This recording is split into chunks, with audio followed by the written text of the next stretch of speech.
Bonjour à tous et merci d'avoir bravé la douceur printanière de ce jour. J'en profite aussi pour saluer ceux qui sont en live stream, si j'ai bien compris, notamment ceux du lycée Maurienne de Créteil, le lycée Paul Verlaine à Reims, le CFA de Nantes et les étudiants de l'INSEC, que j'espère attentifs, même si on ne peut pas les observer. Alors la séance de ce jour porte sur comment gouverner aujourd'hui. Alors ensuite, c'est Zoom sur 3 livres dans l'air du temps. Alors je récuse ce titre. Enfin, c'est 3 livres que les printemps ont souhaité mettre en valeur. Pas nécessairement parce qu'ils sont dans l'air du temps, mais pour leur valeur. Comment gouverner aujourd'hui? Donc c'est évidemment une question assez redoutable parce qu'elle est extrêmement large, multidimensionnelle, qu'elle touche à la façon d'exercer le pouvoir et de consolider la légitimité et l'efficacité de l'action publique dans un monde que l'on sait complexe et en profonde mutation. Donc elle interroge nos modes de gouvernance et l'équilibre notamment entre l'autorité verticale et puis une démarche beaucoup plus participative. Elle interroge aussi l'adaptation des institutions face aux crises, alors avec toutes ces dimensions climatiques, économiques, sociales et technologiques. Elle mobilise surtout plusieurs champs disciplinaires, et pour les printemps de l'économie, c'est un défi aussi. Au premier ordre desquels, les sciences politiques. Quels sont les régimes les plus adaptés pour gouverner la transformation? Les institutions, quelles sont les pratiques démocratiques les plus efficaces? Elle interroge heureusement l'économie quand même, et notamment la question des incitations et des régulations de marché. Elle interroge la sociologie, avec notamment la question de l'acceptabilité des décisions et leur ancrage social. Elle interroge le droit, elle interroge les relations internationales, les questions de gouvernance mondiale, etc. etc. Et puis elle englobe aussi les questions éthiques, philosophiques. Donc voilà pour notre petit mandat aujourd'hui, de la question de comment gouverner. J'ai l'impression qu'on porte à nous seuls le mandat de l'ensemble des printemps. Donc je l'ai dit, c'est une approche interdisciplinaire, mais je pense précisément que les économistes qui sont autour de nous ont cette ouverture sur les autres disciplines lorsqu'ils ne se placent pas délibérément aux confins de plusieurs disciplines. Donc ce sont des économistes, lorsqu'ils sont économistes, qui intègrent d'autres dimensions et qui savent échapper à une science refermée sur elle-même. Alors cette question, on ne la soulève pas à n'importe quel moment et ça animera peut-être aussi le débat. Il y a 2 considérations qui dominent le débat aujourd'hui. La première considération, c'est celle du sentiment d'un débordement et d'une impuissance des États submergés par une multitude de défis, avec ce qu'on pourrait appeler un nouveau triangle d'incompatibilité entre l'incapacité à jouer simultanément la triple partition à la fois de la sécurité intérieure et extérieure, la transformation climatique et la protection sociale. Donc nous serions face à une impasse budgétaire insoluble qui doit conduire à des arbitrages de court terme. Et j'allais dire, il y a un nouveau poncif qui se répand dans les médias aujourd'hui, qui est que l'argent que nous n'avons pas consacré à notre défense a été dépensé, a servi à financer un système social et notamment de retraite trop généreux. Et l'on revoit surgir de toutes parts des discours autour de la contrition, de l'expiation, un petit peu comme dans les années 20 ou 30, face à la préférence des citoyens pour la facilité et la paresse. Et nous sommes donc à l'heure de la tronçonneuse comme mode de gouvernement. Donc effectivement, il est temps de se poser quelques questions sur la bonne manière de gouverner. Et la deuxième dimension aussi qui domine les débats, c'est la crise démocratique. C'est notamment le détachement, la défiance des citoyens à l'égard du politique, la fragmentation de l'opinion, la polarisation aux extrêmes, les difficultés à faire émerger un consensus et à embarquer l'ensemble des parties prenantes, c'est-à-dire les citoyens, les entreprises et l'État, dans une dynamique de transformation. Et c'est bien ça tout l'enjeu. Je veux dire, une transformation, elle ne peut pas être juste décrétée.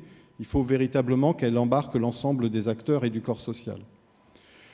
Et voilà d'où vient c'est très probablement cette désaffection et la tentation autoritaire face à l'inefficacité et à l'échec de la démocratie. Nécessairement surgit le petit monstre autoritaire. Ce qui redonne évidemment une actualité forte et malheureusement cuisante à l'ouvrage de Carlo Polanyi, dont Dominique Méda avait qu'elle a cité d'entrée d'ailleurs dans son bouquin, hein, La Grande Transformation, qui a été publié en 1944. Son idée maîtresse, c'est que précisément la montée du fascisme, le totalitarisme, s'est enraciné sur les excès d'une économie de marché qui se pense autorégulée et qui a tendance à marchandiser toutes les sphères du travail jusqu'à la terre et jusqu'à la monnaie.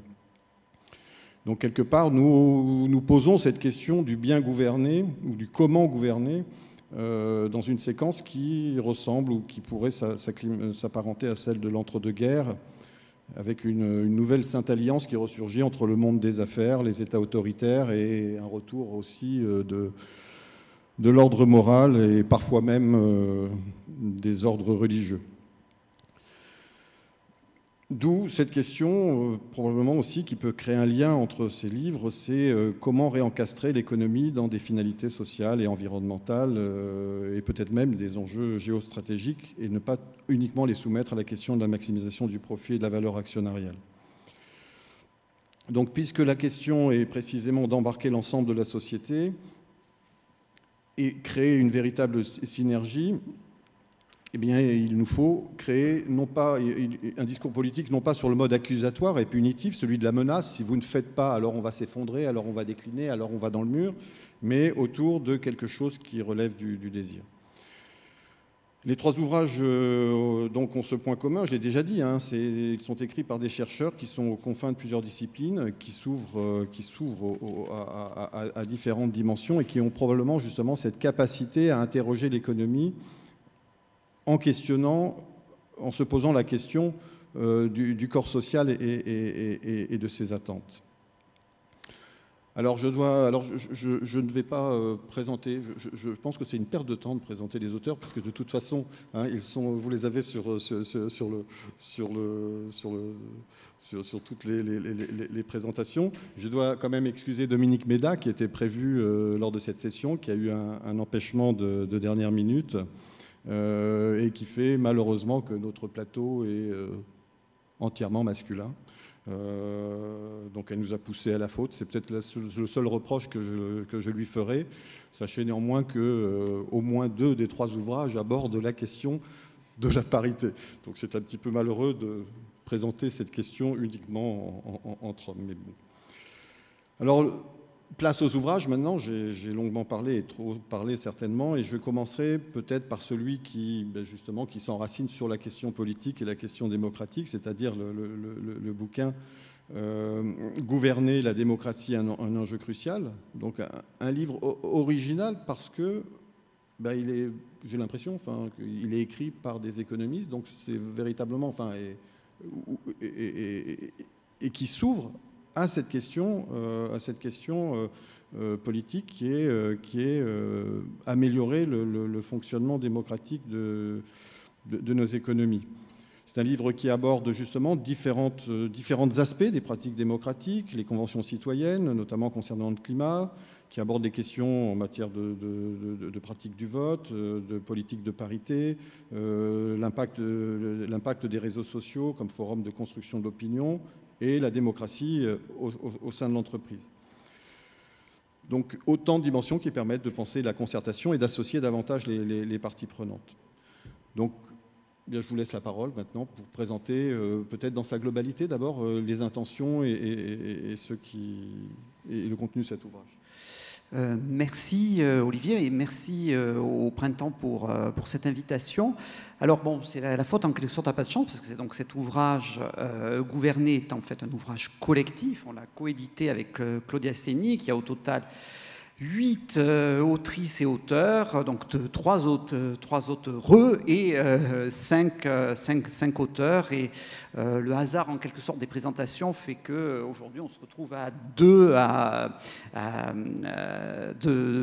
participants à cet ouvrage et 2 hommes. Et effectivement, il y a une vraie réflexion autour de la question des femmes. Et je dirais plus globalement, donc cet ouvrage, il faut voir petit peu sa genèse. C'est le tout premier qui a été publié par le CEPREMAP depuis le décès de Daniel Cohen. Et c'était lui-même qui, inquiet des dérives de la démocratie, et pas uniquement en France, et des risques qui pèsent sur la démocratie, avait voulu lancer une série de travaux, ou stimuler des travaux déjà existants autour de la démocratie, ce que les économistes pouvaient en dire. Cet ouvrage collectif porte en partie sa patte, puisqu'il a joué sur l'édition d'une partie des ouvrages, mais surtout son esprit, cet esprit de qu'est-ce que les économistes peuvent apporter sur ces questions contemporaines, d'autant plus que l'économie est elle-même souvent instrumentalisée. Olivier Passy a pu en parler, voilà, on va dire il y a des déficits publics, il faut faire ça, il faut faire ci, parce que l'économie, en quelque sorte, l'impose, et on essaye de s'extraire de cette vision économiciste, en quelque sorte, pour élargir à qu'est-ce que la science économique peut donner comme analyse de la démocratie, mais aussi des éléments de solutions, d'évolution. Et donc, on brasse dans cet ouvrage différentes thématiques. Un chapitre de Kathleen Schubert et Fanny Henriet porte sur la question de la transition climatique, et notamment de son acceptabilité par la population, les outils démocratiques qui peuvent être déployés. Et donc, on voit là aussi, enfin, au passage, on peut faire une référence aux années 30, etc., mais les questionnements d'aujourd'hui sont quand même des questionnements différents, de la même manière que lorsque, dans un chapitre est abordé les réseaux sociaux, on est dans une conception finalement différente de la circulation de l'information et de la participation des citoyens. Sur une problématique comme celle finalement de la place des femmes dans le politique, on est quand même très très loin d'un univers où en France il n'y avait même pas de droit de vote des femmes avant la fin du second conflit mondial. Quant à la question de la démocratie en entreprise, eh bien, on n'était pas du tout dans un schéma tel que l'on a aujourd'hui, où on a à la fois une démocratie sociale qui se joue en partie d'ailleurs au niveau du CESE, mais on le voit, même si ça part pour être un échec dans le conclave retraite, jusqu'à une série d'outils au sein des entreprises pour essayer de faire vivre une voix des travailleurs. Et donc, pour être plus large possible dans cet ouvrage, peut-être Jean-François pourra en dire un mot. Donc, le plus gros chapitre porte sur la question du vote, voilà, sur comment on peut aborder, comme chercheur en sciences sociales, un renouveau de la démocratie à travers les outils de vote. Est-ce qu'on voit finalement en filigrane et en transversal dans l'ensemble de ces chapitres, c'est une soif de démocratie. On n'est pas dans une situation où les personnes seraient renfermées au sein, par exemple, de la cellule familiale. Non, bien au contraire, il y a une volonté de participation, que ce soit à travers les réseaux sociaux, comme acteurs politiques, participation en entreprise et participation, on l'a dit, dans des conventions citoyennes, et aussi participation à la recherche elle-même. Et sur ce plan-là, les expériences qu'a pu mener Jean-François et son équipe sont particulièrement illustratives. Si tu veux peut-être dire juste un mot avant que... Oui, pourquoi pas.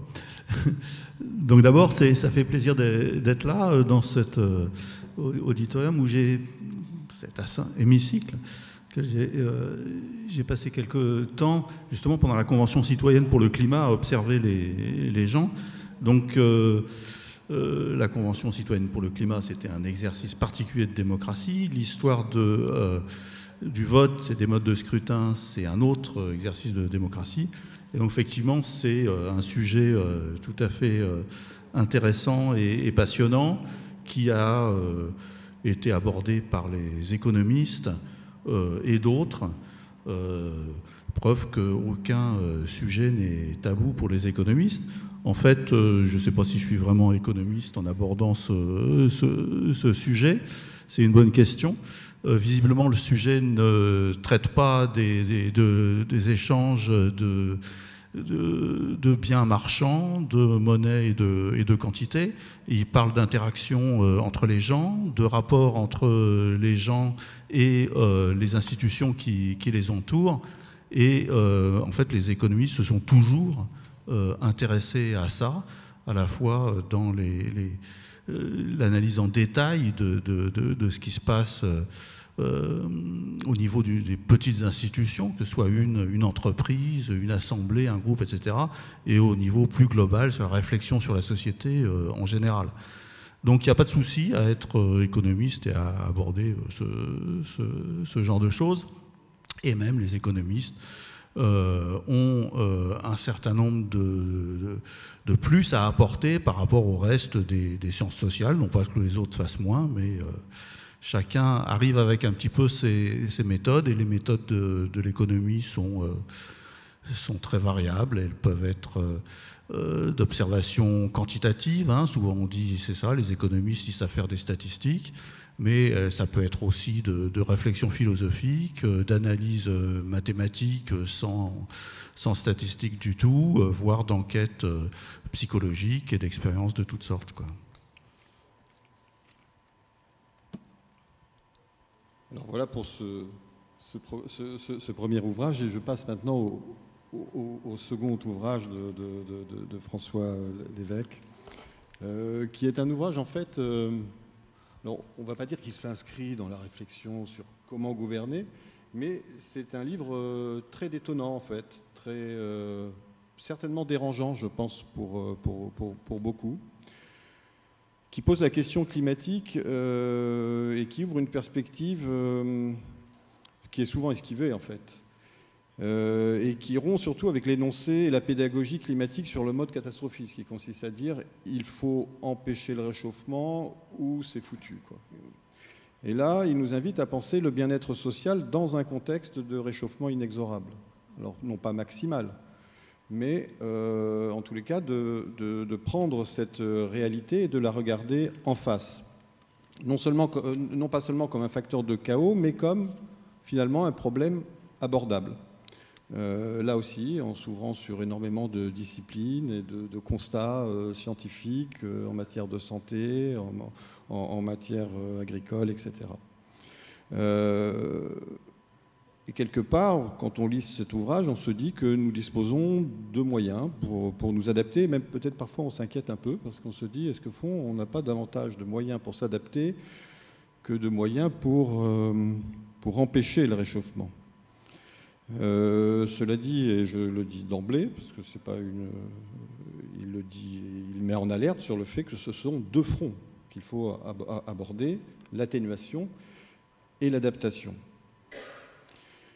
Et je dirais que, alors, si je veux rallier à cette question de l'ancrage et du gouvernement et du comment gouverner, il me semble que François Lévesque pose une question simple, qui est de dire quelle est la stratégie qui, au fond, limite les risques sanitaires, la mortalité et qui minimise la dégradation du bien-être. Donc, quelque part, il ancre sa réflexion par rapport à une demande sociale. Il n'est pas sur une hypothèse normative, théorique, qui consiste d'emblée à dire « je dois à 100% empêcher les choses ». Voilà, je le dis de manière totalement neutre, mais forcément, c'est quelque chose qui fait débat et à mon avis qui doit fâcher aussi, j'imagine, vous nous le direz. Et je vous invite donc à présenter cet ouvrage. Bonsoir à toutes, bonsoir à tous. Merci pour l'occasion de partager des idées et au sujet évidemment de l'adaptation du changement climatique et ensemble et avec le public. Et merci donc aux organisateurs de ces printemps qui tombent au bon moment puisque l'air est doux. Je ne sais pas si nos livres sont dans l'air du temps, mais j'espère qu'ils sont dans un air doux.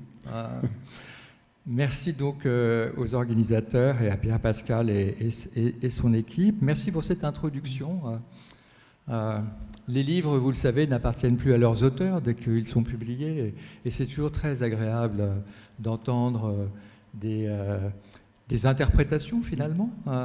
Des interprétations, et j'aime beaucoup la vôtre sur ce livre et les questions qu'il pose. Alors, vous savez tous que l'année 2024 a été l'année la plus chaude jamais enregistrée sur la Terre. Et vous savez sans doute aussi que les manifestations du changement climatique, de l'élévation de la température et sa cohorte d'événements extrêmes, eh bien, ces manifestations, elles sont déjà présentes. Elles sont déjà présentes depuis... oui, 30, 40 ans, on voit dans les statistiques, comment le changement ou les changements climatiques eh bien, ont diminué la croissance économique, ont accentué la mortalité, ont fait perdre de la valeur économique et en particulier des infrastructures. Et donc, les changements climatiques produisent déjà des conséquences négatives pour les sociétés, pour les hommes, et donc il faut s'en occuper. Il faut s'en occuper maintenant. C'est la première raison qui m'a poussé à écrire ce livre avec Mathieu Glachan, mon collègue au CERNA à l'École des Mines. La deuxième raison, c'est que l'adaptation est relativement mise de côté dans les discussions, dans les débats portant principalement sur l'atténuation. Alors l'atténuation, c'est le jargon, enfin le vocabulaire des experts du changement climatique pour désigner tous les efforts de réduction des émissions de gaz à effet de serre. Et donc il y avait l'idée aussi de changer un peu l'éclairage, d'éclairer une partie plutôt moins éclairée, que ce soit par les économistes ou par les climatologues ou par les physiciens, par tous ceux qui s'intéressent au changement climatique. Autre raison, peut-être plus personnelle ou plus de conviction, la chaleur tue, et la chaleur tue déjà. Et l'adaptation, par effet de contraste, permet de sauver des vies. On estime que le nombre de la mortalité en excès par an, estimé au cours des 25 dernières années, est de 100 000 personnes au monde. La chaleur tue. Et donc, évidemment, le fait qu'elle tue peut conduire et doit conduire à des efforts en matière d'atténuation.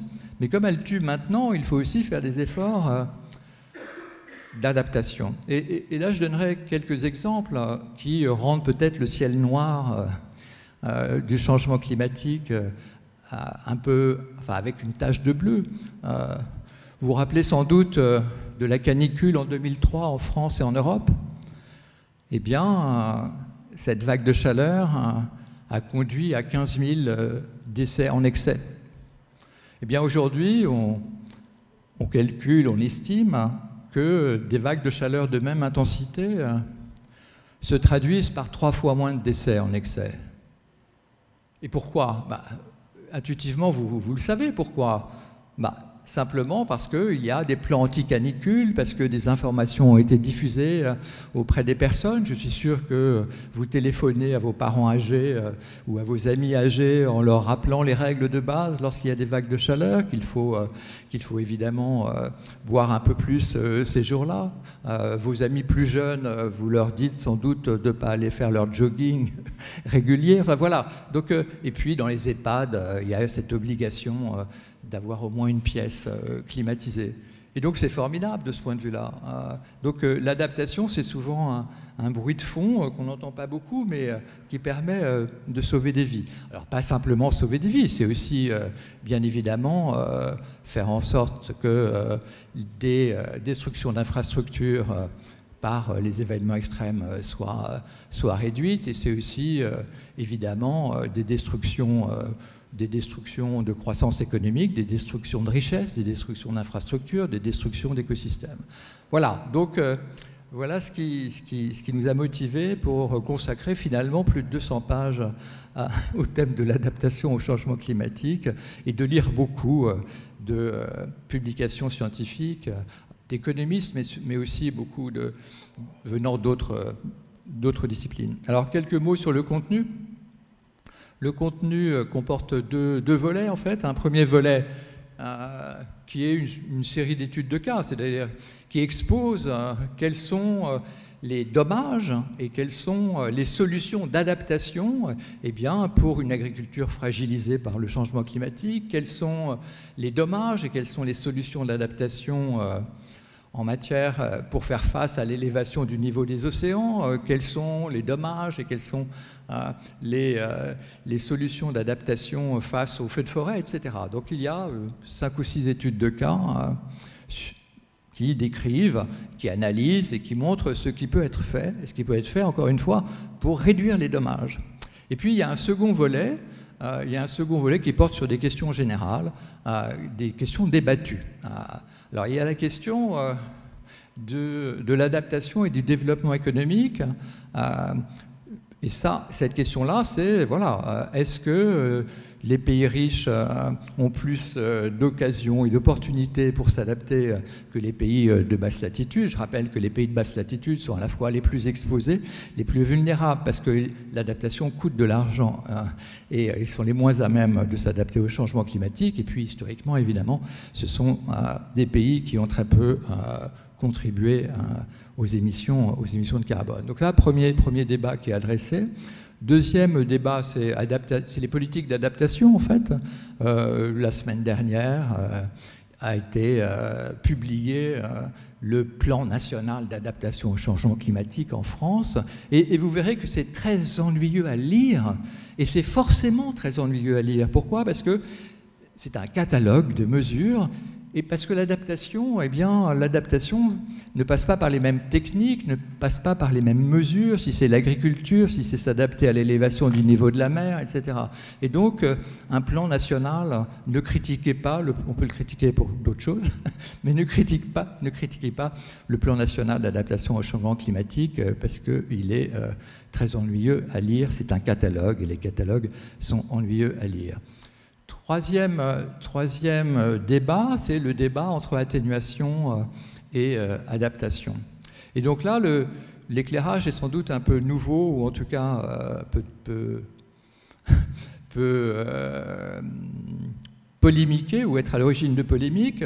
Nous défendons que l'adaptation est complémentaire de l'atténuation. Donc là, les efforts d'adaptation sont complémentaires des efforts en matière de réduction des émissions de gaz à effet de serre. Et donc, d'où vient cette complémentarité que l'on défend entre l'adaptation et l'atténuation? Première complémentarité, l'adaptation et l'atténuation poursuivent le même objectif. Le même objectif, réduire les dommages liés au changement climatique.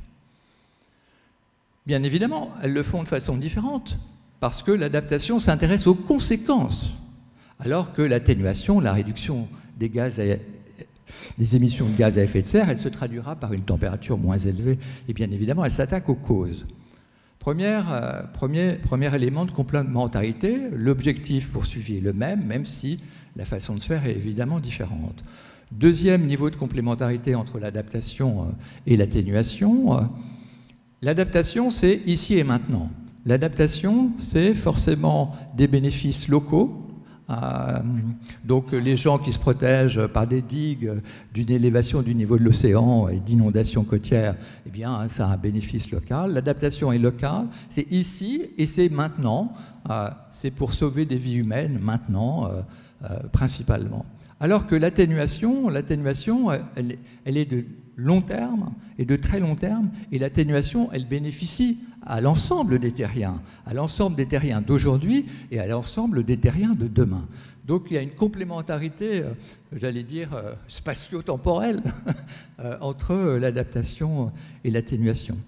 Et enfin, troisième élément, et je termine, je ne veux pas être trop long, mais je ne me suis pas chronométré, excusez-moi. Troisième élément de complémentarité, c'est que l'adaptation renforce les besoins de l'atténuation. L'adaptation renforce les besoins de l'atténuation. Et là, je prendrai simplement un exemple. Le taux d'équipement de climatisation en Inde, c'est de 5%. Le taux d'équipement des ménages en climatisation aux États-Unis, c'est 95%. En Chine, c'est 60%. En Chine, il n'y avait pas de climatiseur il y a 40 ans. Donc ça peut aller très vite. Et donc en Inde, on est à 5%, et très vraisemblablement, à l'horizon 2050, on sera sur un taux d'équipement en climatiseur de 50%. Vous le savez peut-être, mais les vagues de chaleur en Inde, elles font des dizaines de milliers de décès. Donc les vagues de chaleur en Inde, c'est autre chose que les vagues de chaleur en Europe, par les effets, mais aussi par le fait qu'évidemment, les gens ont plus de mal à s'adapter. Et donc, un taux de climatisation de l'Inde à hauteur de 50% à 2050, eh bien, si vous ne décarbonez pas la production électrique, ça va être évidemment extrêmement dommageable pour l'ensemble de la planète. Et donc, cette climatisation, ce développement de la climatisation doit être associé à la décarbonation de l'électricité. Et en Inde, aujourd'hui, l'électricité, la principale source de production électrique, c'est le charbon. Voilà, donc c'est l'exemple montrant pourquoi l'adaptation, eh bien, elle renforce les besoins d'atténuation. Donc voilà un peu le panorama sur cet ouvrage, qui est un ouvrage complètement dans l'air du temps, parce qu'il est incroyablement nuancé. Et j'ai compris qu'on était dans une période où tout le monde avait des jugements nuancés, en regardant les bénéfices, en regardant les désavantages. Donc c'est un ouvrage nuancé, c'est un ouvrage documenté. Et je suis très content qu'on partage le même éditeur, en fait, Odile Jacob, pour la présentation de ces deux livres. Merci. Bon, on va rendre hommage quand même à l'ouvrage de Dominique Méda, en dépit de son absence. Tu es d'accord, Pierre Pascal, hein, il n'y a pas de punition. Non, j'aimerais évoquer son livre, qui est un livre panoramique, et c'est un livre, on pourrait dire, pointilliste. Il est issu de chroniques. C'est un livre pointilliste, ce qui veut dire qu'il est fragmenté, mais il a une unité, évidemment. On n'attendait pas moins de Dominique. Donc, je l'ai dit, son enjeu, c'est... Eh bien, je vais dire, il est contenu dans le titre. Le titre reflète bien l'ouvrage. Une société désirable. Comment prendre soin du monde.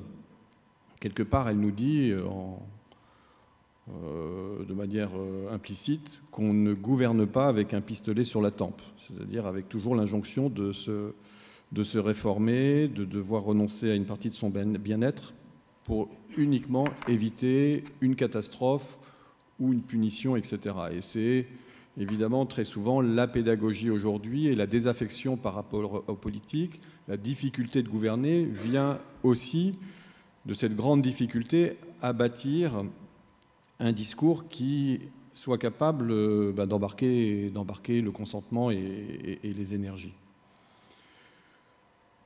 Donc, comme beaucoup de fois, Dominique, c'est un sniper, une snipeuse, je ne sais pas comment est-ce qu'on dit, c'est-à-dire qui aime bien démolir les mauvaises idées reçues.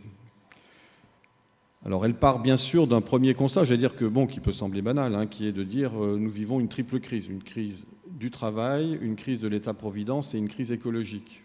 Alors, en fait, la crise du travail, c'est quand même sa spécificité, c'est-à-dire... quelque part, lorsqu'elle analyse la manière de gouverner, elle met au cœur de son propos quand même un questionnement sur le travail et non pas sur l'emploi. Elle montre dans cet ouvrage, et elle insiste, je pense, et elle a choisi ses chroniques en fonction de ça, la dimension très historique, l'historicité des compromis institutionnels et des modes de pensée autour de ce qui constitue des certitudes aujourd'hui.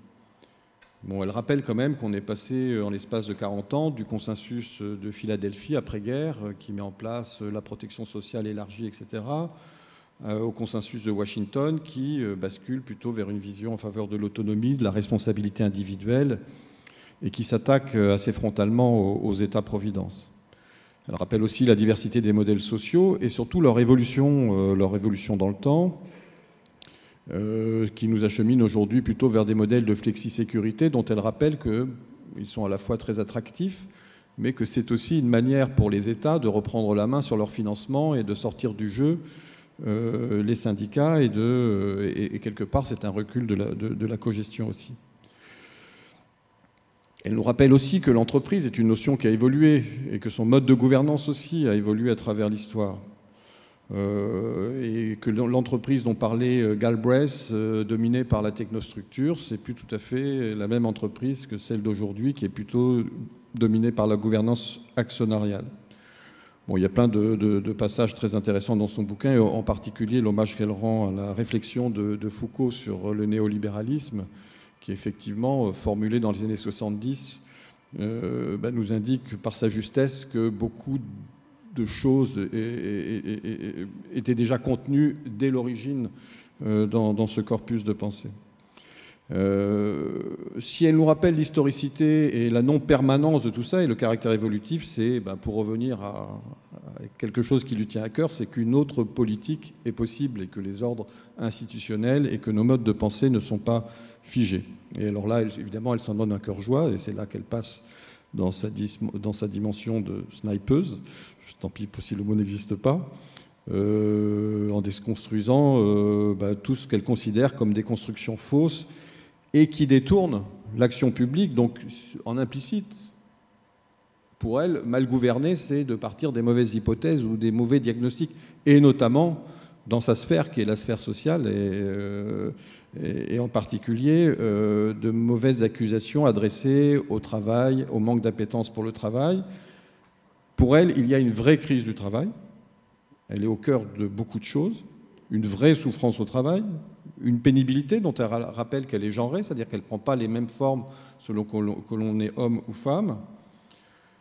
Elle constate qu'il y a de véritables aspirations dans les nouvelles générations pour une meilleure, pour un vrai intérêt pour le travail et pour la qualité du travail et pour une meilleure compatibilité entre vie active et vie professionnelle, entre vie personnelle et vie professionnelle, pardon. Ça montre ma propre obsession, l'alternative que je viens de donner.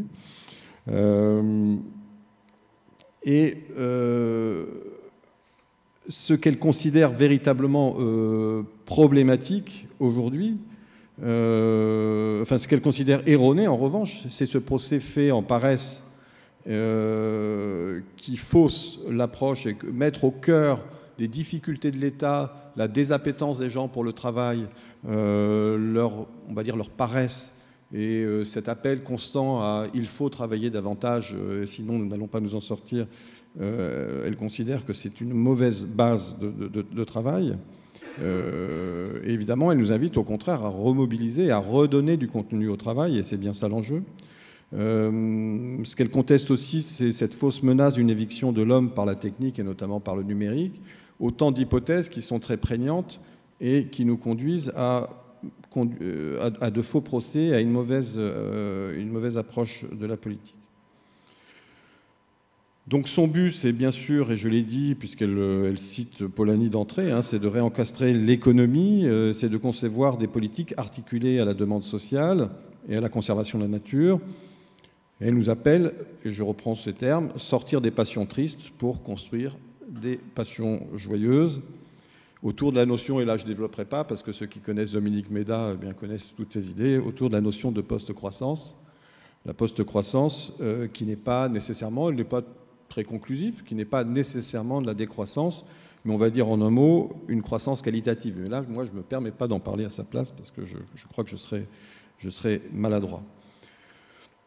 Voilà, donc ce que je perçois, moi, dans ce livre, j'allais dire, les précédents, l'ouvrage, le premier ouvrage sur...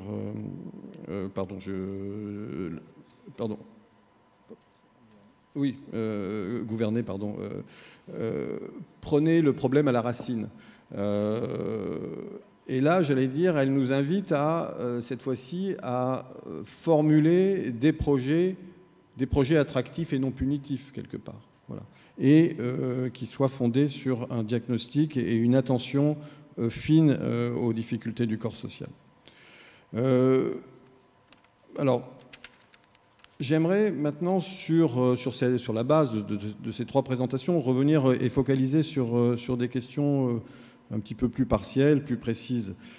Il y a une question qui, à mon avis, concerne l'ensemble de ces ouvrages, mais qui m'est apparue à la lecture conjointe de ces livres, qui est de me dire, on se pose constamment la question de comment bien gouverner, comment réformer l'État, mais est-ce qu'au fond, il ne faut pas se poser en miroir la question de la gouvernance d'entreprise? Est-ce que quelque part, la difficulté de gouverner, ce que j'ai dit, ce sentiment d'impuissance, de submersion des États face à la quantité des défis qu'ils ont à surmonter, cette difficulté, est-ce que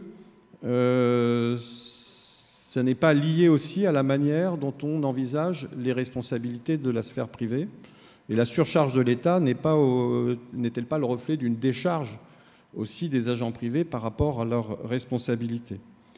Et là, je m'adresse peut-être en premier à Philippe Askenazy, puisqu'il aborde la question de la démocratie d'entreprise, que à un moment donné, il glisse cette idée qui est que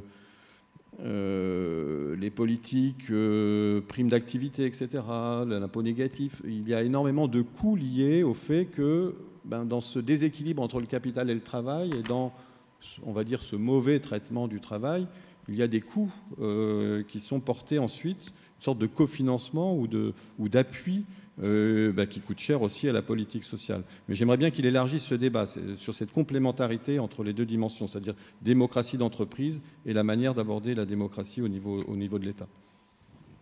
Bien, oui, alors ça fait une vaste question en fait. Alors si on veut voir un petit peu l'articulation entre, disons, entreprise d'un côté et puis État et la place de la démocratie intérieure, je pense qu'on peut partir sur 3 types de dimensions.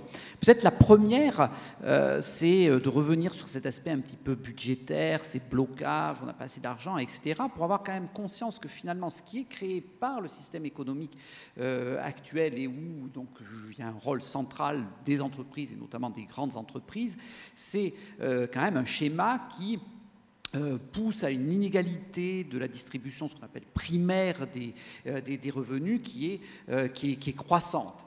Que ce soit à travers des inégalités salariales qui s'accroissent, mais et encore plus des revenus actionnariaux et du patrimoine qui progressent.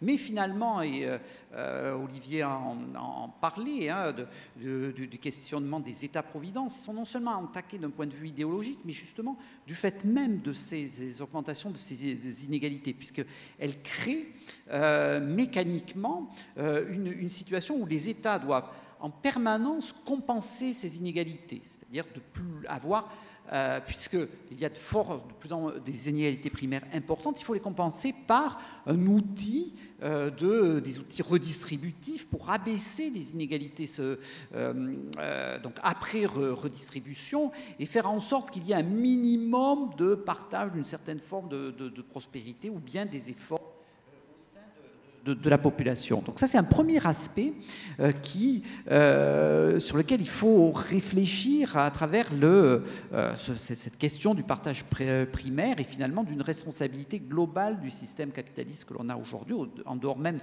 ce qu'il peut avoir comme type d'impact sur l'environnement et sur les émissions de gaz à effet de serre. Il y a aussi un impact social et qui enferme les États dans ce piège budgétaire.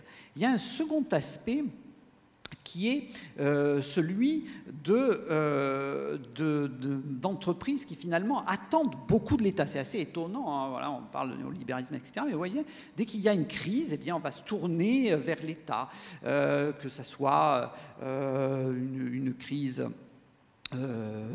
d'ordre sanitaire comme celle que l'on a pu connaître. Alors mettons que là il y a une certaine responsabilité de l'État, mais des crises qui sont liés à des fonctionnements de marché, on va immédiatement se tourner vers il faut une aide de l'État, il faut des incitations de la part de l'État, et donc on est dans une situation où c'est assez paradoxale, où finalement l'entreprise ne méprend même pas en quelque sorte elle-même sa responsabilité, qui est celle d'assumer les risques, en quelque sorte. C'est ce qu'on attend finalement dans le capitalisme, et elle a cette forme elle demande une assurance auprès de l'État. Donc il y a à la fois besoin d'une question en quelque sorte d'assurance vis-à-vis des citoyens par rapport aux inégalités, aux accidents de la vie, et puis une assurance demandée à l'État. Donc il y a une tension en quelque sorte permanente qui là aussi fragilise finalement la gestion démocratique au sein de l'État. Et puis la troisième dimension, c'est celle finalement de citoyens travailleurs qui, voyant justement ces blocages et l'inaction que peut avoir l'État sur les questions climatiques, et qui vont se tourner au niveau de l'entreprise pour essayer eux-mêmes, comme acteurs en entreprise, de pouvoir faire bouger les choses au sein même de leur entreprise, que ce soit sur la question climatique, sur l'impact social, sociétal de leur entreprise. Donc il y a une vraie demande de la part des travailleurs de pouvoir reprendre la main au sein de leur entreprise. C'est ce qu'on développe donc dans le chapitre avec Thomas Breda sur ce qu'on appelle la démocratie en entreprise, qui est une distingue de la démocratie sociale, à nouveau, ce qu'on peut négocier à niveau national, par exemple, ou au niveau d'une branche entre organisations syndicales et organisations patronales, mais véritablement au sein de l'entreprise, comment on peut arriver à construire des outils ou renforcer les outils existants pour faire passer à la fois les revendications, les inspirations des travailleurs, à la fois pour eux-mêmes, mais aussi pour le rôle social global que peut avoir l'entreprise. Et ce n'est pas avoir, et c'est ça qu'on essaye de défendre, comme un élément de menace vis-à-vis des employeurs, des dirigeants d'entreprise, mais au contraire, ils devraient avoir une vision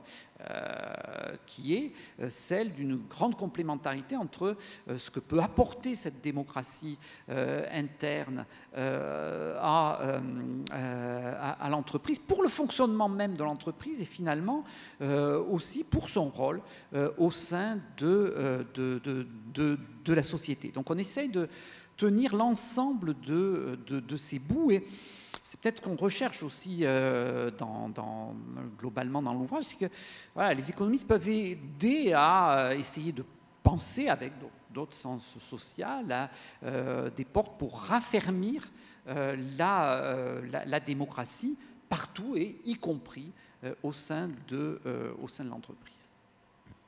Voilà. J'ai bien envie de te relancer, mais ça sera au détriment. Je vais m'adresser maintenant à François Lévesque, justement, parce que je parlais de cette impression à la fois de submersion des États et qui conduit à une forme d'impuissance ou d'injonction à opérer des choix entre le social, le développement durable, la défense, etc., etc. Donc ça, c'est vraiment à l'ordre du jour. En lisant votre ouvrage, je me disais, est-ce qu'au fond, on ne vient pas encore, en se tournant du côté des besoins, à rajouter une couche, c'est-à-dire par rapport à ce que disait Philippe, qui est de dire on attend beaucoup de l'État, c'est-à-dire dès qu'il y a un problème qui surgit. Et par rapport à ça, on pourrait même se dire, de la même manière que lorsqu'on parle de prime d'activité ou d'impôt négatif, certains nous disent mais c'est quelque part c'est une prime aux mauvais employeurs. Le complément de revenu qu'on donne à l'emploi McDo, c'est une manière pour McDo aussi de sous-payer son travailleur. Et donc je double un peu ma question, mais pour titiller aussi, qui est de dire au fond, lorsque l'État intervient dans l'adaptation, est-ce que, à la fois, bon, il rajoute une couche de coûts, est-ce qu'il peut échapper à ces coûts d'ailleurs? Parce que l'ouvrage aborde beaucoup, j'allais dire, d'autres canaux que l'action strictement financière. Mais est-ce qu'au fond, en faisant cela, il n'y a pas une forme de prime déguisée aux émetteurs. C'est-à-dire, ça se réchauffe, mais ce n'est pas grave. Alors, le premier point, enfin, une première réaction, c'est de rappeler que l'adaptation, contrairement à l'atténuation, elle s'appuie pour partie sur des initiatives privées. Vous achetez un climatiseur, vous achetez un ventilateur, éventuellement vous déménagez, vous changez de région parce qu'il y a un risque d'inondation. La migration est un phénomène très important en matière d'adaptation. L'an dernier, c'était une année record aussi. On estime à 20 millions le nombre de personnes déplacées à cause des événements extrêmes liés au changement climatique. Et donc, il y a cette initiative privée, des personnes, des ménages, des collectivités locales, enfin des associations, parce que ces personnes, ces ménages vont bénéficier du résultat de leur effort. Mais ces initiatives privées ne sont pas suffisantes et de façon générale, elles doivent être accompagnées par des politiques publiques. Alors, ne sont pas suffisantes. D'abord, l'adaptation ne peut pas tout. Et il y a un chapitre qui est consacré aux méga-feux. Les méga-feux, c'est vraiment la grande nouveauté liée au changement climatique. Les méga-feux, c'est la forêt boréale qui brûle. La forêt boréale ne brûlait pas. Donc, les méga-feux au nord du Canada, les méga-feux en Sibérie, eh bien, il n'y a pas d'adaptation possible. Voilà, donc l'adaptation ne peut pas tout de ce point de vue-là. Mais pour reprendre l'idée de la complémentarité ou pourquoi les initiatives privées doivent être accompagnées de politiques publiques, eh bien, mais c'est des choses relativement basiques. Si je prends la climatisation, eh bien, il faut les politiques publiques, c'est de faire en sorte, de bien informer le consommateur qui est myope sur la consommation d'énergie et l'efficacité énergétique du climatiseur qu'il est prêt à acheter, la même chose que pour les chaudières en fait, et puis de diffuser des informations pour dire que quand il fait 35 degrés dehors, c'est pas la peine de mettre votre climatiseur à 19 degrés, 25 degrés, vous aurez déjà une situation importante. Donc c'est un exemple très de base. Il y a un exemple aussi où là, l'État est absolument indispensable, c'est le système d'information. Le système d'information, un système météo pour anticiper l'arrivée d'une inondation, l'arrivée d'un cyclone, l'arrivée d'une vague de chaleur, et de transmettre in fine en bout de chaîne aux ménages, aux automobilistes, aux élèves, ce qu'il faut faire, ou en tout cas de se protéger, pas sortir de la maison, pas aller à l'école, etc. Voilà. Donc là, il y a un accompagnement de ces initiatives privées. Alors, est-ce que l'atténuation est-ce que l'adaptation va décourager l'atténuation? Donc ça, c'est un peu l'antienne. Et alors, raisonnons. Il y a un premier raisonnement qui est celui de la contrainte budgétaire. Donc s'il s'agit de dépenses publiques en matière d'adaptation pour élever les digues ou pour améliorer un système d'information, eh bien 7 €, il faut le prendre quelque part. Mais ce n'est pas parce qu'on prend 1 € pour l'adaptation qu'on prend 1 € pour l'atténuation. On prend 1 € dans le budget de l'État. Donc ce n'est pas 1 € contre 1 €. Et donc, le dilemme, en fait, le dilemme à mes yeux, il n'est pas tant qu'on va dissuader les efforts d'atténuation en promouvant l'adaptation. Le dilemme, il est entre du court terme et du long terme. Il est entre des morts aujourd'hui et des morts demain. Il est entre des morts ici et des morts là-bas. Quand j'ai commencé à m'intéresser à l'élévation de la température, aux effets du réchauffement, eh bien, les statistiques aujourd'hui, les travaux vraiment depuis 5 ans, estiment de façon assez convenable, selon différents scénarios, l'excès de mortalité, et donc le nombre de morts. Le nombre de morts. Et je me disais, mais on n'avance pas cet argument, la chaleur tue, pour favoriser les efforts d'atténuation. J'ai appris quand j'étais tout petit, tu ne tueras point. Il y a un très bon papier d'un doctorant qui montre qu'une tonne de carbone supplémentaire dans l'atmosphère, c'est 2,24 10-14 décès supplémentaires, 10-4, pardon, décès supplémentaires. En gros, 3 Américains, les émissions de 3 Américains tout au long de leur vie, c'est 1 mort supplémentaire sur la planète. Et donc je me disais, super, il y a un argument fort, la chaleur tue, donc il faut faire des efforts de réduction des émissions. Mais si vous ajoutez après, oui, la chaleur tue, mais la chaleur, elle tue beaucoup plus de Bangladais proportionnellement. Elle tue des Bangladais, elle tue des Indiens, beaucoup plus que des Allemands, des Suédois ou des Américains. Et si vous ajoutez en plus que l'atténuation, les efforts d'atténuation, eh bien, ils réduisent la mortalité de gens âgés. Voilà, c'est un peu comme le Covid, hein, c'est les générations âgées qui évidemment décèdent plus du fait de l'élévation de température, des gens âgés et des gens qui ne sont pas encore nés. Donc là, il y a vraiment un problème moral. Et ça, donc là, je sors de l'économie, mais c'est ça qui... et là, j'ai évidemment pas de solution, mais ça, c'est quand même une question à travailler, et c'est une opposition, ou en tout cas un arbitrage. Hein. Qu'est-ce qu'on veut faire? Il faut faire les deux. Il faut à la fois sauver les gens en France et dans certains territoires et sauver des infrastructures. Mais il y a quand même ce pari. Tout le monde parle de la transition, mais il y a quand même ce pari, et je pense qu'on revient un peu en arrière sur le pari. Ce pari, soit d'une grande utopie, soit d'une grande naïveté, qui est que on va réussir à convaincre les gens de réaliser des efforts pour sauver des vies humaines loin et pour sauver des gens qui ne sont pas encore nés. Le pari est difficile. Merci. Je me tourne maintenant vers vous, Jean-François. Bon, je repars toujours de ce constat, à la fois de cette surcharge des États et de la rareté des ressources, mais qui est liée peut-être, sûrement, à un affaiblissement du consentement à payer. Et ce qui veut dire, certes, très probablement, que la question de la légitimité est au cœur de notre réflexion sur la manière de gouverner. Votre chapitre porte justement sur des expérimentations sur le vote. Est-ce que l'on peut, par de l'innovation politique, justement, j'allais dire, c'est peut-être ça, peut-être la première question à se poser. On peut avoir le sentiment que la démocratie, elle est un peu restée figée, que la notion d'innovation est restée absente de ce domaine, qu'on s'est installé dans des certitudes et des habitus en matière de vote.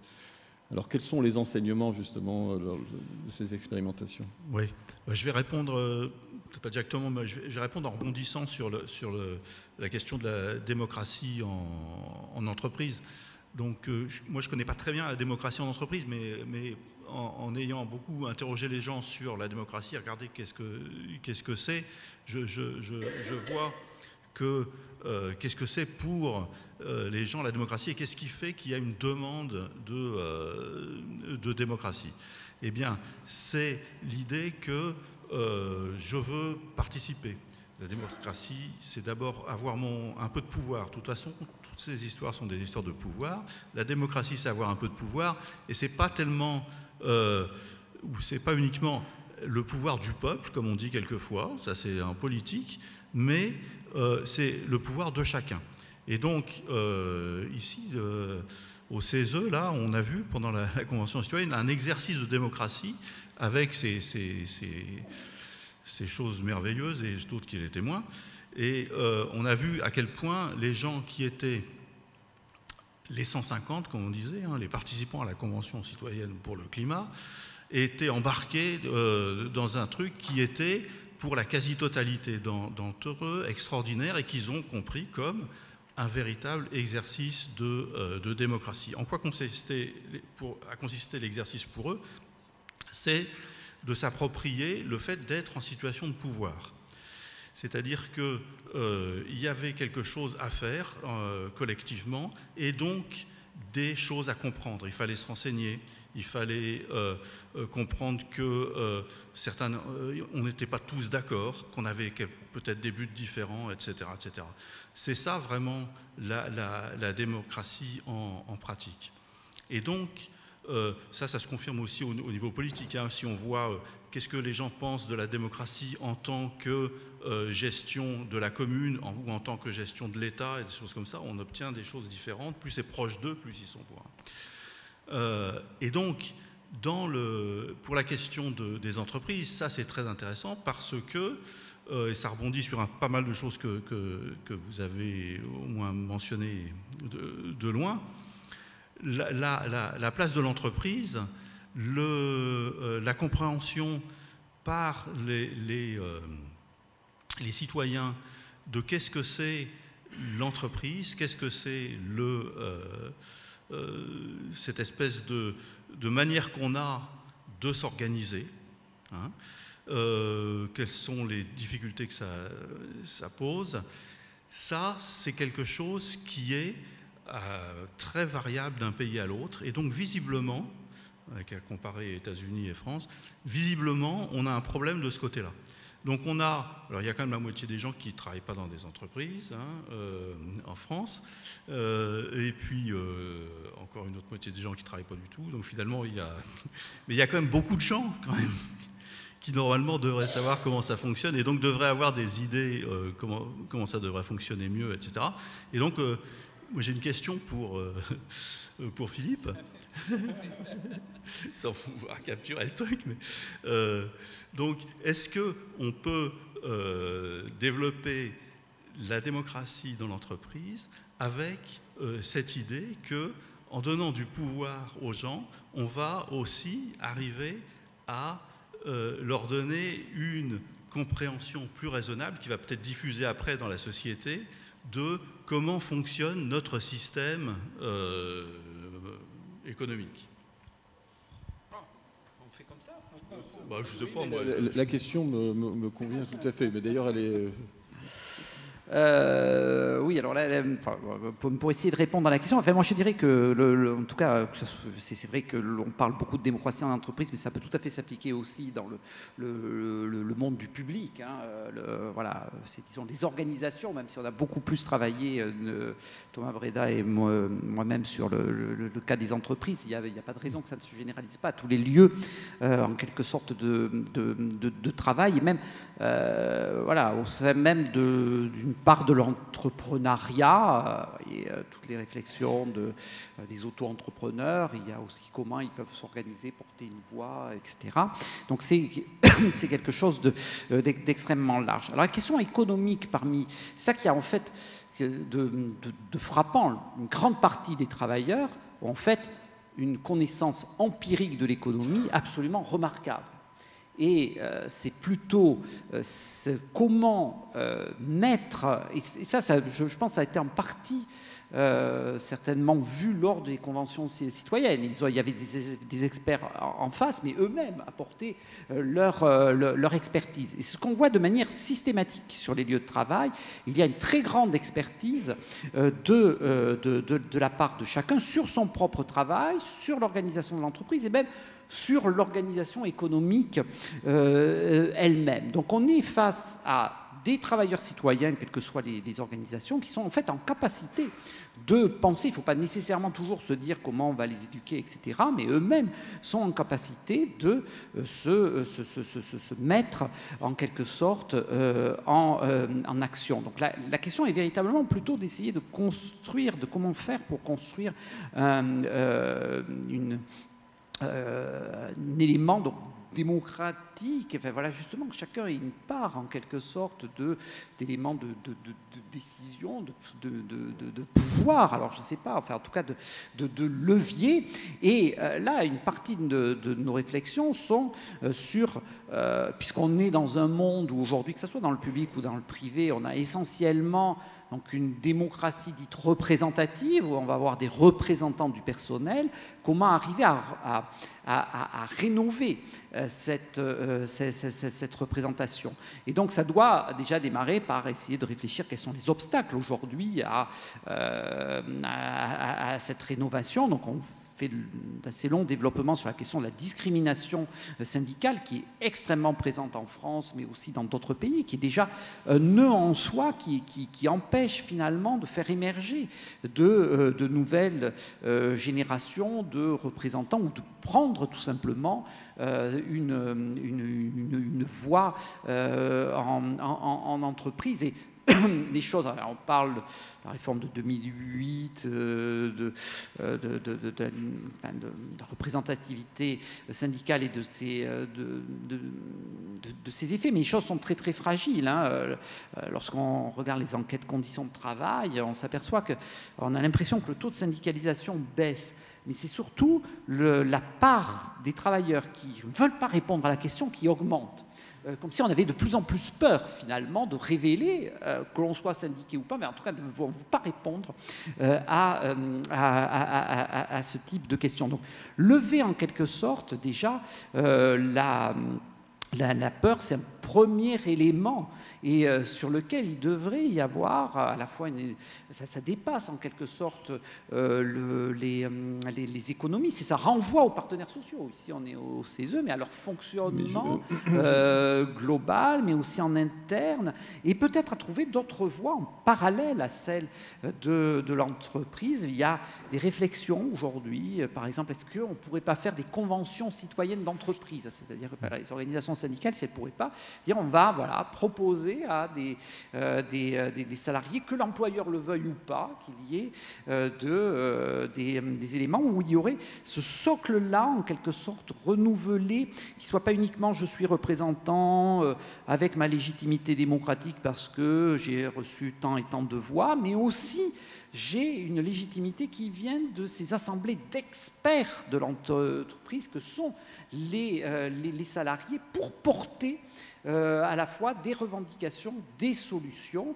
Et donc il y a tout un schéma de modernisation à probablement construire et qui renvoie alors peut-être à un cadre institutionnel que pourrait impulser l'État, mais aussi qui sont l'action des acteurs que sont les organisations syndicales. J'étais un petit peu long. Oui, parce que j'ai une question qui me taraude, parce que tu ne parles jamais de gouvernance actionnariale, mais il me semble aussi peut-être que le climat de crainte et de peur, le dialogue peut avoir lieu, mais il faut encore qu'il soit relayé et qu'il inspire la décision, enfin qu'il soit joué honnêtement et avec la décision de transformer et d'écouter cette voix. Et quand je posais cette question, j'avais plus en tête la gouvernance actionnariale comme quelque chose dans sa dimension large.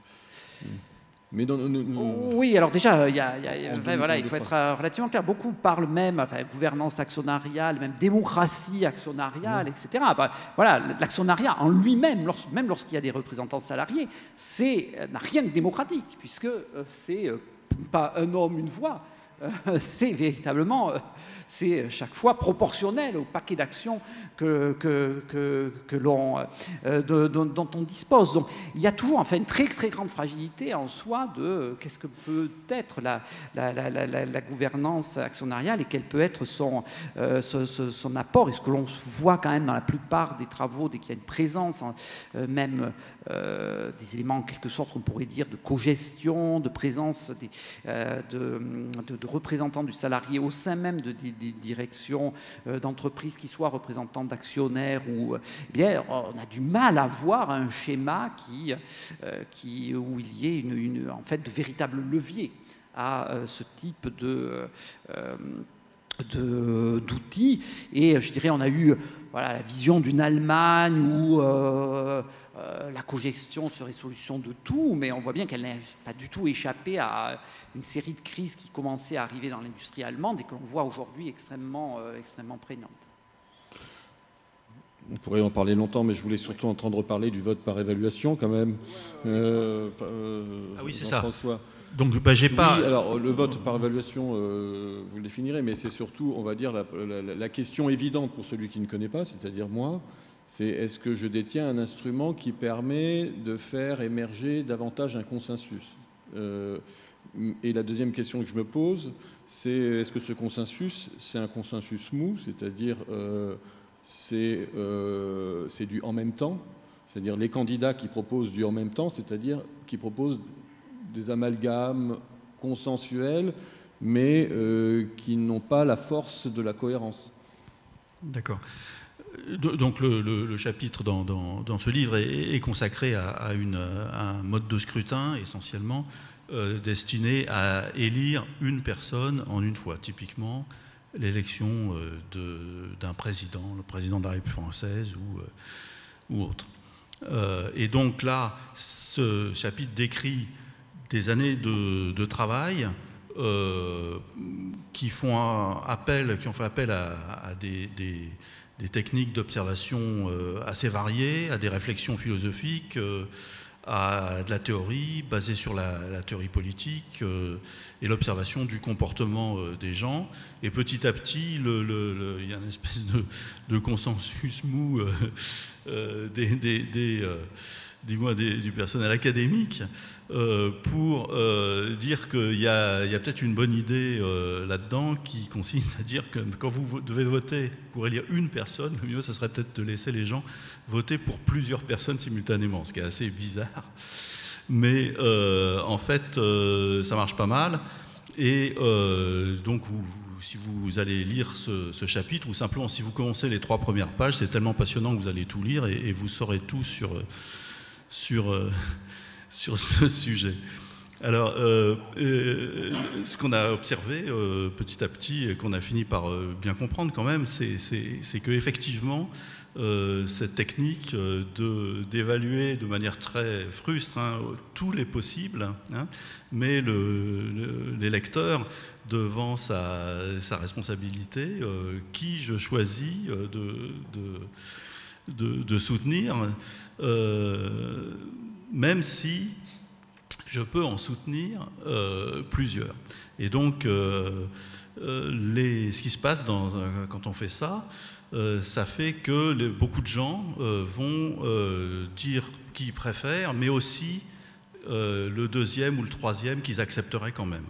Et à partir du moment où on compte pour chaque candidat combien de personnes soit sont enthousiastes pour lui, soit simplement acceptent de prendre la responsabilité qui viennent au pouvoir, d'accord ? Si on fait juste ça, et le résultat, c'est que les gens qui sont élus sont typiquement des centristes, souvent, ou dans les cas politiques, ou d'une manière générale, des gens qui sont plus consensuels que celui qui aura simplement réussi à rallier une majorité de manière soit quelquefois assez arbitraire autour de son nom. Donc l'idée, c'est un peu que pour prendre une décision, on peut faire 2 choses. On peut soit faire la liste des décisions et essayer de dire à chaque électeur tu préfères te rallier à un tel ou un tel, lequel tu choisis, tu n'as qu'un choix.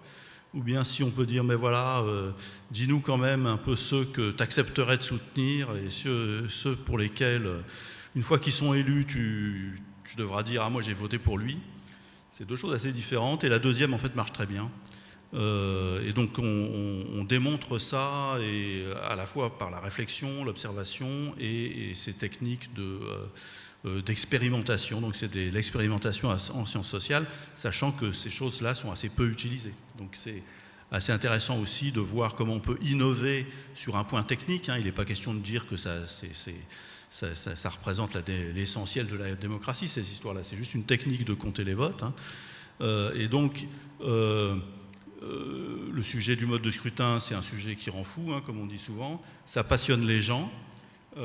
Peut-être trop même, parce que quand on vote en politique, c'est vraiment le moment où, pour une fois, on va me demander mon avis. Donc voilà, ça passionne les gens. Ils sont avec surprise, on a constaté, contrairement à nos attentes, que Dieu merci pour nous, les gens étaient encore très contents de voir que des scientifiques cherche à résoudre ce genre de petites questions avec une approche technique, évidemment non partisane, et donc et assez économiste en fait, hein, d'ingénierie sociale.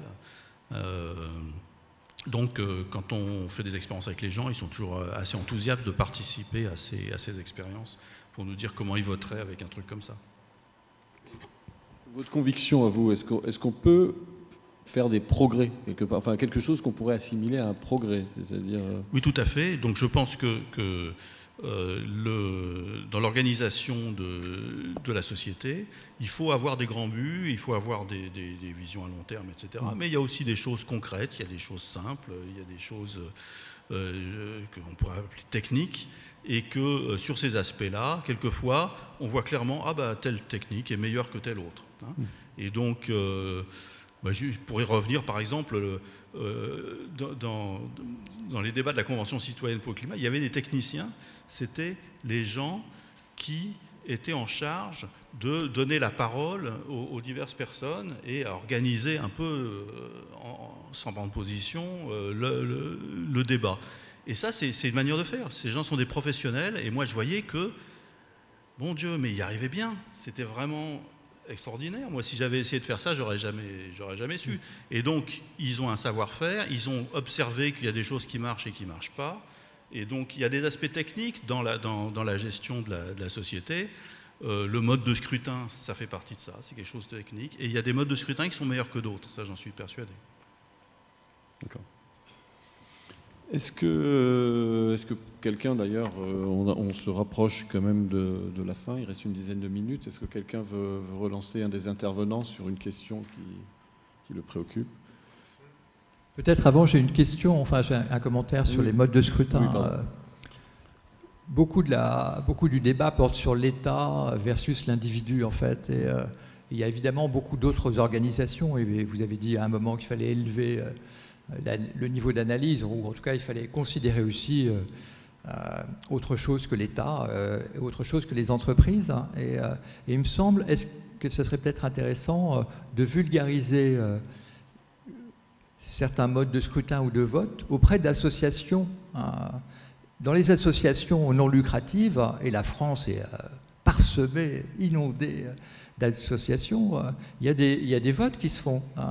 Et la plupart des gens sont encore plus ignorants de petits changements qui pourraient être réalisés dans la façon dont ils procèdent, un tour, deux tours, évaluation, etc. Et donc, vous le faites sans doute, mais en tout cas, c'est intéressant, je pense aussi, de disséminer ce savoir sur les scrutins auprès d'associations, auprès de plein d'organisations qui votent, en fait. Oui, pas simplement le législateur. Oui. Et voilà. Bien entendu, en fait, le mode de scrutin au niveau des grandes élections nationales, c'est quelque chose qui est très compliqué, etc. Je suis tout à fait d'accord avec ça, mais je pense aussi que c'est pas seulement le mode de scrutin. Il faut apprendre dans les écoles et peut-être aussi dans les lieux de travail à voir les moments où on doit décider ensemble comme des moments qui doivent être observés comme on observe à la scientifique, hein, où on peut prendre des choix, on peut faire des choix différents, d'accord ? On peut apprendre des autres jours, etc., etc. Et moi, je suis frappé que quand les gens discutent en France et prennent la parole, souvent ils sont très démunis quand ils ne sont pas d'accord entre eux. Il y a d'autres pays où c'est pas tout à fait pareil. Par exemple, aux États-Unis, les enfants sont beaucoup plus habitués à prendre la parole en public. Eh bien, peut-être que l'éducation civique, hein, ça devrait être non seulement d'apprendre quelle est la balance des pouvoirs et le rôle du Sénat, mais aussi à apprendre à discuter à plusieurs. Et que quelquefois, il faut décider formellement. Donc, quelquefois, on vote aussi, mais avant, on a parlé. Et parler, c'est pas... Voilà.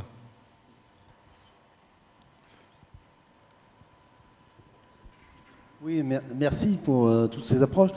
J'avais envie de focaliser sur un sujet plus particulier, qui est celui de la gouvernance locale, puisqu'à quelque part, vous avez parlé ici et maintenant, que le type de vote que vous évoquez me fait penser souvent à la composition des listes électorales où finalement les gens ne constituent pas forcément un programme, mais une bande d'alliés qui vont pouvoir faire face aux différents sujets. Donc je voulais avoir un peu vos approfondissements par rapport au rendez-vous local, à la gouvernance locale. Je trouve que l'atténuation est effectivement un excellent moyen de fédérer les acteurs, et les solutions, elles sont locales, beaucoup plus qu'effectivement nationales, et en termes de planification, les réponses, elles doivent se trouver à l'échelle locale et non venir du haut. Donc il y a une notion de responsabilisation, c'est-à-dire qu'il y a toute une dynamique là autour de ce qu'on vient de dire. Donc je trouve que l'incarnation, elle est beaucoup plus riche à l'échelle locale, donc je voulais avoir un peu votre avis. Merci beaucoup pour cette question. J'avais dit que le sujet est monstrueusement multidimensionnel et complexe, et la question évidemment de comment gouverner pose la question du niveau de gouvernement, à quelle échelle on intervient. Donc je passe la parole à qui veut. Oui, je pense que là encore, il y a une grande complémentarité. C'est-à-dire que sur l'adaptation, comme les bénéfices sont locaux, comme une partie de l'information est locale,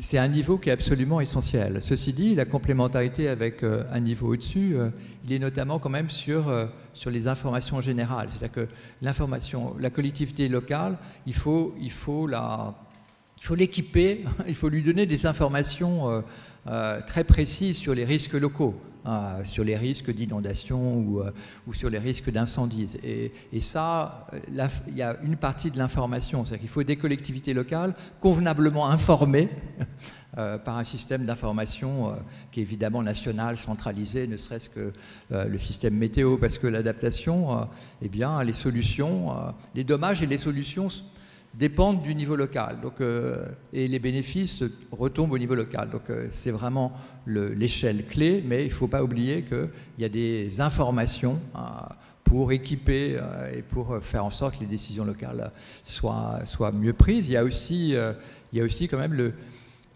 il y a aussi des garde-fous par rapport à des collectivités locales. De façon anecdotique, le livre contient un chapitre sur les solutions face au manque de neige, et donc sur les enneigeurs.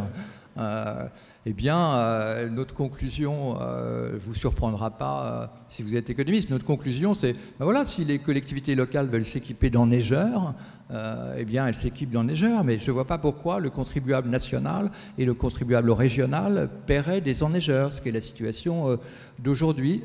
Et d'autre part, si la collectivité locale souhaite développer sur son domaine skiable plus d'enneigeurs, il faut aussi qu'il y ait quelque part, en dehors de la collectivité locale, une autorité sur l'environnement qui est capable de pointer. Ça ne posera pas de problème de ressources en eau, ou ça ne posera pas, en dehors des limites de la commune, etc., pour voir les effets externes en dehors de la commune.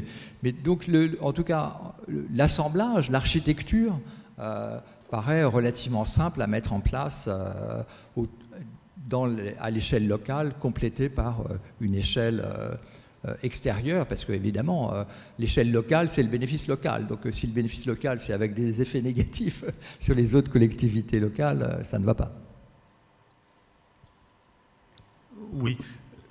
Pour rebondir sur la question de monsieur, donc on a parlé de déficit démocratique, de défiance, etc.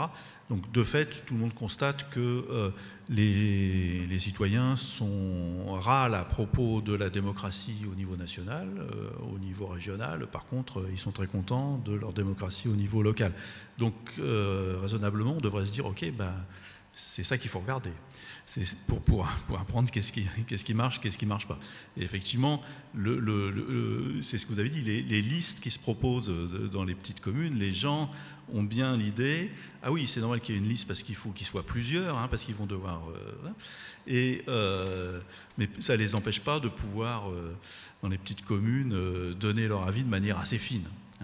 En votant pour un tel ou en rayant le nom d'un tel. Et donc sur la question qui est assez d'actualité là, de rénover le mode de scrutin pour les élections législatives, je pense qu'on ferait bien de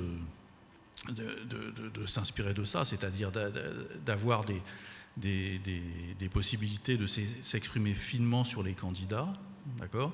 Pas forcément sur un seul, parce que c'est compliqué, mais si on veut quelque chose d'à peu près proportionnel. Donc les idées de la recherche sur cette question de l'élection essayent de combiner un peu l'idée, le empowerment, donner du pouvoir aux gens par rapport à des choses qui sont proches d'eux, par exemple l'élection d'un tel ou un tel, sachant qu'un tel ou un tel, en fait, ça va être soit son député, soit les personnes du conseil municipal, soit les 5 députés du département. Ça fait pas beaucoup, 5, on peut les connaître, on peut savoir qui ils sont, etc. etc. C'est comme ça qu'on essaye de faire des propositions, et dans les divers pays, ça se fait, pour concilier les deux aspects.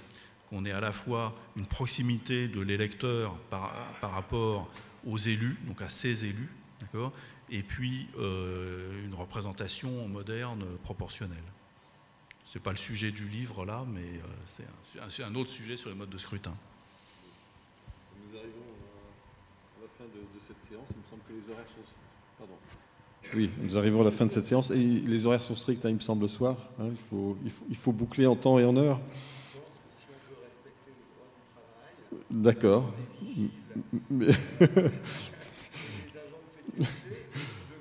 Dit comme ça, je pense qu'on va tous s'incliner. Donc je rappelle les 3 ouvrages. On a le droit de faire de la pub quand même. Survivre à la chaleur, adaptons-nous, donc de François Lévesque et Mathieu Glachan. Gouverner la démocratie, un enjeu la démocratie, un enjeu crucial. Donc sous la direction de Claudia Sénic et de Philippe Askenazi, et avec Jean-François Lallier en co-auteur. Et enfin, Une société désirable, comment prendre soin du monde, un livre de Dominique Méda qui nous a manqué ce soir. Merci à tous.